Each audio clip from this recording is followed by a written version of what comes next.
yeah, EU4, that's a pretty cool game. I think today is the day I finally make the plunge and buy the game. Oh, shucks. Never mind. Wait, I could get the Songs of Yuletide though, that's free.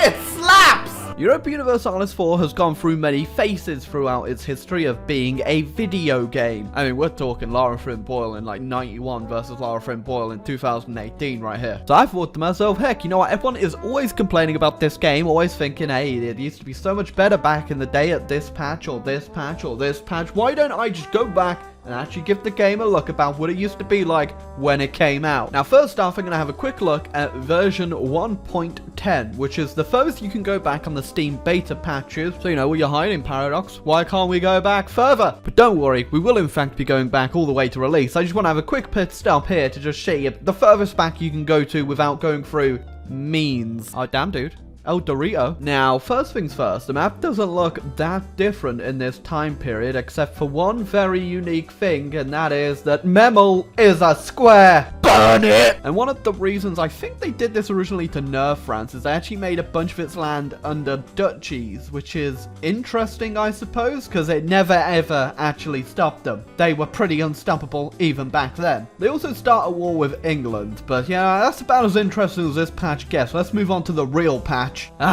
Version 1.1. Of course, even though this is supposed to be played on release day, there's still something for you to buy. Now, this right here is going to be the real moneymaker. I'm not going to get the Purple Phoenix, so don't worry about that. This is the game on release. This is what the game looked like, and this is how the game was. Looks pretty normal, right? No! You'll notice a lot of areas of the map seem a bit odd. Now, whilst New EU4 has a billion different drives to players in the new world, there's really not many to play, but if you think this is bad, take a look at Africa. Yeah, this is where the tumbleweed would usually go. Yeah, unsurprisingly, the game called Europa Universalis 4 on release was very, very Eurocentric, although, don't worry guys, if you're waiting for that American or African expansion, you just gotta get the $269 worth of DLC. Wait a second. That's a thick Jerusalem right there. Why is it so damn big? Boy, you thick. Now, India and Asia don't look too dissimilar to what we're used to, other than the fact that the provinces are way bigger and there's a lot less of them. Yeah, there's not much else really to look at on the map other than the few nations that are missing and the few provinces that have been divided into more nations. But let's really just get into the game, shall we? So I'm going to do a full game in this patch with one of my favourite nations back in the day players, Austria. I like how they've changed so much in this damn game, but they've yet to rework the HRE. It is still exactly the same to this day. Oh god, I forgot this is what the whole papacy thing used to look like. Damn. I think it's safe to say that some things have definitely been improved over the ages. The days before development where everything about your province was simply defined by base tax. Oh, what's good about your province? Oh, well, it has a number that's really high. Funnily enough, province development and developing your provinces was actually locked behind a DLC. A thing that was actually fundamentally viable to the game was locked behind a DLC. Oh, and the building browser, yeah, this is cursed. So yeah, the way it works is each of these is in line with the stats that you can see right here, and they just get better over time. They simplified this later on in EU4, which was probably for the best of it, considering each of these buildings costs mana. That's right, your mana. It costs mana to build buildings along with the gold. So, you know, in this game, I'm going to keep it pretty simple. There was a lot of strats back in the day to form the HRE very quickly. I'm not going to do too many of those, because I definitely want to do it late game to see just how big the world gets and like how everyone else plays. But I won't be rushing any sort of crazy strat to do this, but I will be trying to form the HRE. Something that only got harder and harder each patch of EU4. So let's see how easy it was to do back in the day. Is this about time to say I don't remember how the aggressive expansion works back in the day? Because I know it was different. I just can't remember how. Oh, the old missions and decisions. Oh, jeez. I'm so upset that they got rid of this and replaced it with the weird focus tree light from Hoi 4. Also, look at how many decisions there actually are. Well, things are going swimmingly already for the Austrian government. Oh, well, 1455, we've already annexed Burgundy. Thanks for that, Burgundy. Oh, we actually get all of it. Oh my god, we get it. I forgot that they don't have, like, puppets now. Oh no. Bavaria.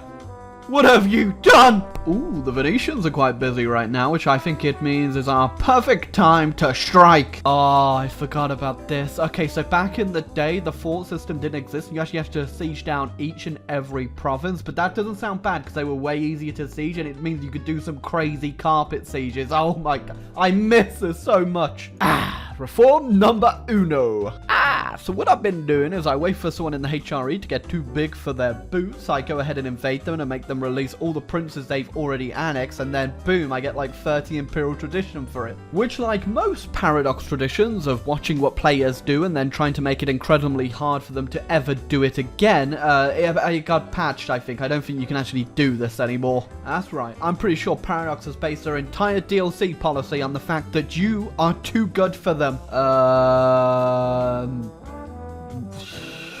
What the hell's going on in France? Oh well, I guess I'll just invade the people invading France. So I got a mission to re-annex Burgundy under a personal union, which I did, which was that war you just saw. I don't know why they're back. Ugh.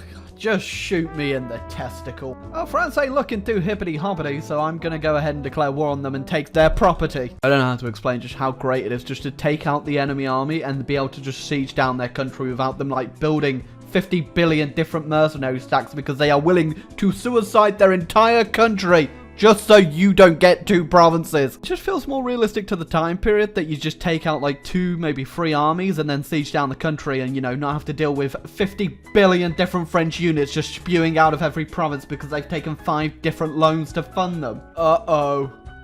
I've made Ulm angry. You know what? Screw it. Gotta get Ulm before Ulm gets you. And a mission to get Bohemia under a personal are these still in the game? These can't be still in the game, right? Now, I know you get the Burgundian inheritance, and I know you get Hungary as well, which is fair enough, but I don't remember ever getting Bohemia like that.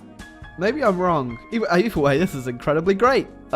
Oh, and speaking of which, time to also get a personal union over Hungary. Yeah, also, Byzantium's here. I don't know about that one. Numero dos. -1 stability hit to take over all of Hungary. Don't mind if I do. Also, I can't not mention the fact that Bosnia right now is huge. Alright, so we now have Hungary, Bohemia, and Burgundy all under my PU. My empire is ever expanding. Okay, so the way revolts used to work back in the day is there was no cooldown. So if you beat the rebels, there was no 10-year cooldown that they can't rise back up. In this game, they can just rise back up immediately after. There is no cooldown. You can get rebels endlessly. It is driving me insane. People say I just killed all of those rebels. Well, no. Joke's on you. They were just pretending to be dead. Please. Please, for the love of God, someone help me. Number 3. 4. Finally integrate Hungary and be done with that damn crap. That's right. Time for number 5. Oh, dear God. When did Poland get so damn big? There you go. Much better. I took 4 provinces off of Poland. That's 108 overextension. I don't know if they changed this, but back in the day, if the more provinces you had, the harder it was to core a new state. So it's going to take me... Oh my God. Just shoot me. Wait a second. I wasn't paying attention. Why the hell did I just flip to a noble republic? Hold on. I need to reload the autosave. What have I just done? Okay, I loaded up the autosave, and now we need to do some digging. Why the hell did I turn to a republic? Wait, it happened again. What? Well, I found the source of the issue. I had 500 peasants rise up in Rio de Oro that I didn't know about. They've probably been there for years, and them sieging down this one province in Africa so far away from my homeland. Means they killed my entire royal family and replaced me with a republic. They're literally starving to death down there. But somehow, they killed everyone in Vienna. Replaced him. What? Honestly, we should have listened to the Africans. We should have just killed the king. So I didn't get colonial ideas, but the way colonies used to work is that you didn't form colonial nations. No, you just got the actual land, and it doesn't really matter because the land's kind of useless, and they're also just really big tiles. This is a thick America. There's actually no point to me even taking land off people by invading them anymore because there's so much admin and so long to actually call the provinces. It's really not worth it. Just one more after this, and we are free.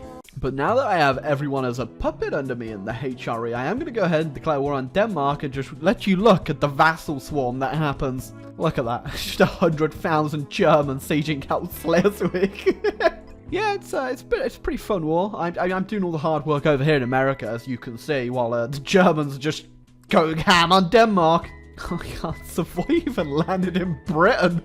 What the hell's going on? Oh, I peaced out, but Venice is now invading Great Britain. Venetian Cornwall. Oh. Right, here we go. I've been playing this all day. I've been playing this game the entire day, and here we go. 1686. We finally did it. We formed the HRE. Look at that, boys. That was not worth it. It was actually quite fun. You know, I'll give it that. It was quite good fun to go back and play this game. So I'll just show you the rest of the world over here while I quickly do the outro. But the game's definitely changed over the years. Whether or not it's for the good or the bad, I can for sure say that some of the features were 100% needed. Like I said though, it definitely feels like that they added a whole bunch of the reasons and the way that the game works now and the way the mechanics are, just for the simple fact that it was incredibly easy to actually conquer people back in the day. Like when I'm recording this now, I remember specifically that the way you get around all the admin problems and the coring is that you actually just have vassals, loads of vassals, because it takes no points whatsoever, no diplo points to actually integrate them. So you can just have loads of vassals, feed them all the land, then just eat them, which they also changed later on. Now you have to use diplo power to do it, which sucks. But hey, if you enjoyed this video, make sure to leave a like and subscribe button. If you want to watch me go back and do another Paradox game, leave a suggestion down below. Otherwise, until next time, guys, don't go back to EU4.